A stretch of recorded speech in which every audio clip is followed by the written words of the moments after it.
Primeiramente, Feliz Páscoa!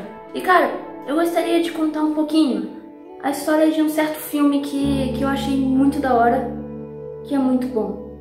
E você já vai entender por que eu quero falar isso. Talvez você conheça, é um clássico. Mas existe um filme chamado O Resgate do Soldado Ryan. E ele conta a história da época da Segunda Guerra, onde uma mãe ela tinha alguns filhos. E esses filhos foram lutar na guerra. E todos eles morreram, sendo que um, que era o soldado Ryan, eles ainda não tinham notícia, não sabia se ele tinha morrido, não sabia se estava vivo, mas ele estava desaparecido. Então o exército mandou uma equipe de resgate atrás dele, um capitão e outros homens para resgatarem o Ryan. Se ele estivesse vivo, era para ele voltar para casa para consolar a mãe. E se estivesse morto, eles já iam dar uma notícia concreta para a mãe, falando que os filhos dela morreram. E chega um momento onde esses soldados que foram resgatar o soldado Ryan, eles ficam meio perplexos porque não faz sentido, sabe? Um deles ele fala, normalmente um soldado morre na guerra e salva 10 famílias. Então não faz sentido 10 soldados morrerem na guerra para salvar um homem. Mas eles honram a missão e vão até o final e acham o soldado Ryan.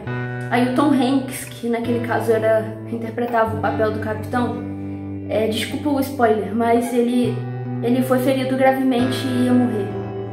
E antes dele morrer, ele chama o soldado Ryan e diz: faça por merecer, no sentido de, cara, honre esse sacrifício, faça com que isso vale a pena, viva de modo que vale a pena viver.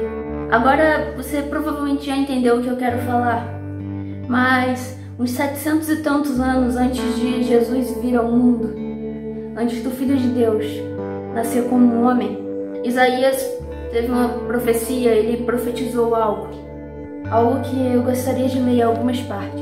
Ele foi rejeitado e desprezado por todos. Ele suportou dores e sofrimentos sem fim. Era como alguém que não queremos ver. Nós nem mesmo olhávamos para ele e desprezávamos. No entanto, era o nosso sofrimento que ele estava carregando, era a nossa dor que ele estava suportando. E nós pensávamos que era por causa das suas próprias culpas que Deus o estava castigando, que Deus o estava maltratando e ferindo. Porém, ele estava sofrendo por causa dos nossos pecados, ele estava sendo castigado por causa das nossas maldades.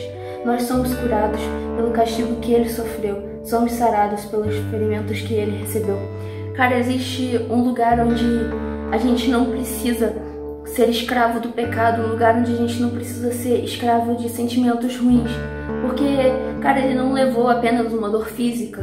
Logicamente foi uma dor terrível, uma dor física insuportável e ele suportou. Mas havia algo emocional também, havia algo extremamente psicológico, porque ele levou as nossas dores, ele levou os nossos sofrimentos, sabe? Ele levou as nossas doenças. Deixa eu me explicar de uma forma. Sabe quando a gente comete um vacilo e a nossa consciência pesa e dependendo do que a gente faz, do que a gente fez, o nosso coração, a nossa mente começa a doer de uma forma terrível? Ele levou isso. Sabe quando a gente perde um ente querido? E é uma dor terrível que parece ser insuportável, algo que nunca vai passar? Ele sentiu isso. Sabe quando descobrimos alguma doença e isso abala o nosso coração de uma forma horrível? Ele levou isso também, ele levou tudo isso, só que no peso, sabe, de todas as pessoas do mundo, não só naquele tempo, mas de todos os tempos. E eu quero falar que nessa Páscoa eu gostaria de convidar você a pensar um pouquinho nisso, como eu tenho pensado, sabe? Se a gente tem honrado esse sacrifício. Sabe, o Resgate do Soldado Ryan é uma história verídica, mas o filme fala que ele tentou viver como o capitão tinha dito, faça por merecer. Ele tentou viver uma vida que vale a pena. Existe um homem que morreu por você. Existe um cara que passou por todos os tipos de dores ao mesmo tempo. E se tá sendo muito difícil pra você agora, ele é o cara que você pode procurar pra passar por essas coisas junto com você. Ele é o cara que consegue curar todos os tipos de dor e consegue perdoar todo tipo de pecado. Por isso, cara, Feliz Páscoa, mas pense que existe um par de olhos olhando pra você nesse momento e olhando pra você com olhos de amor, querendo viver com você uma vida que vale a pena. E é isso, um grande beijo e um abraço.